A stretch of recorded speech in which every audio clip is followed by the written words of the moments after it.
Hey, good morning, everybody. Welcome to ShortSalePowerHour.com. That was Santa. I'm Kevin Kauffman. You know who my partner Fred Weaver is. You know who Coach Collard is. Longhorns, baby. We're Group 4610, Arizona's premier short sale team.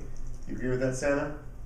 Yeah, he does. Okay, guys. Hey, listen, today we're going to be talking about FHA short sales. It seems to be the hot topic. Am I correct? It does. It does. A lot of questions around. Yeah, there's certainly a lot of FHA short sales coming. I don't know if anybody noticed this, but in 2007 and 2008, the vast majority of the loans written were FHA. Now, prior to that, there was like two ever, like the previous 5 years. Yeah. I think I got one and my neighbor had one, and that was it between like 02 and 06. So Well, that's just in Phoenix. We probably had like 14 more nationwide. probably at least 14, if not 15. Now, here's the deal, guys. But we started writing more FHA loans 06, 07, especially 07 and 08. Can we agree on that? Say yes. I'd say it's probably like 90% or better. Okay, or better, right? Yeah. Now, what has the market continued to do since that time?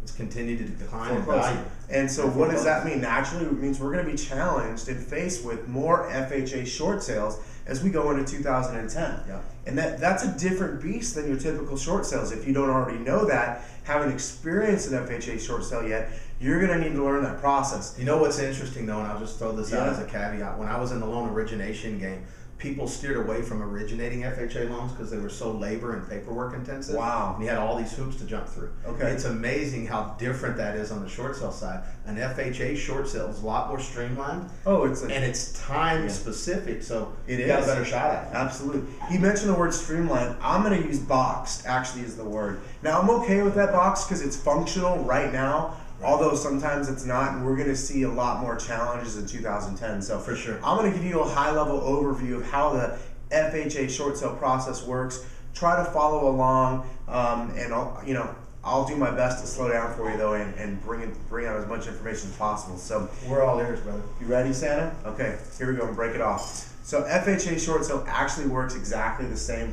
from the origination process. Well, that is creeping me out a little bit. Hold on a second, guys. Sorry, Santa scared me. I don't like clowns either. He's getting his box expanded. Right now, live on camera. So FHA short sale, guys, we originate the same way we would any other short sale. We actually run our entire process the same way we would. The difference starts on the lender side. Once I send in my short sale package along with my offer, the lender has to put me through what they call a pre-approval process or approval to participate process through the FHA group. And what does that look like? Okay, now what that looks like is very similar to what we're used to. FHA gives instructions to the servicer or the lender to order a full-blown appraisal. So they don't do BPOs. They get a full-blown appraisal. Simultaneously, they actually do a forbearance on that person's loan. So if your seller's missing payments, they're actually not going to be reported to the credit agencies as missing During that payments. time. They're going to get a 4-month forbearance period. Okay, so not only they're not going to collect, they're not looking to make payments. It's a forbearance. Right. Okay, now what they're going to do is they're going to receive that value.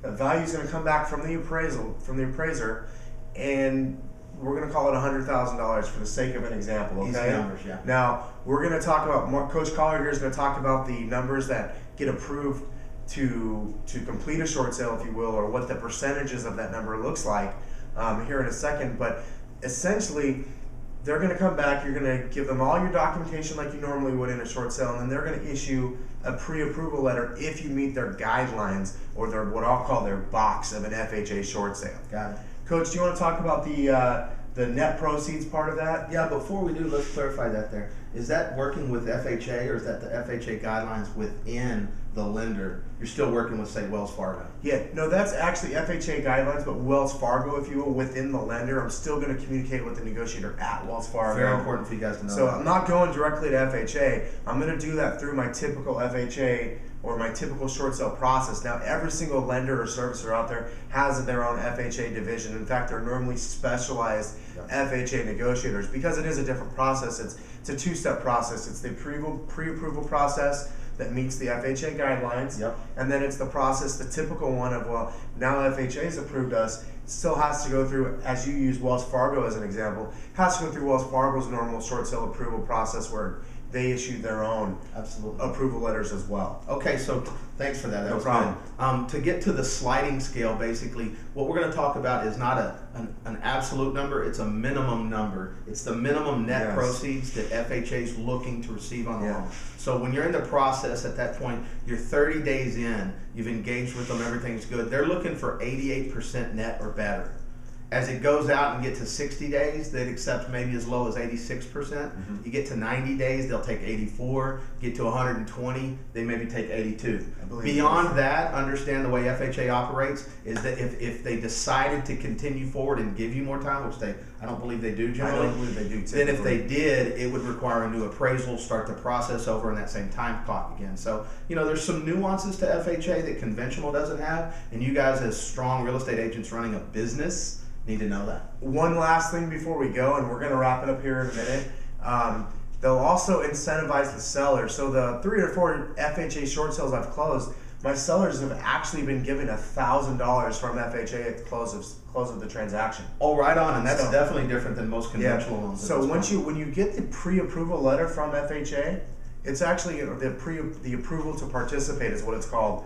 The bottom right-hand corner of the page actually says, "Hey, Mr. Seller, if you close this deal, we're going to give you $750.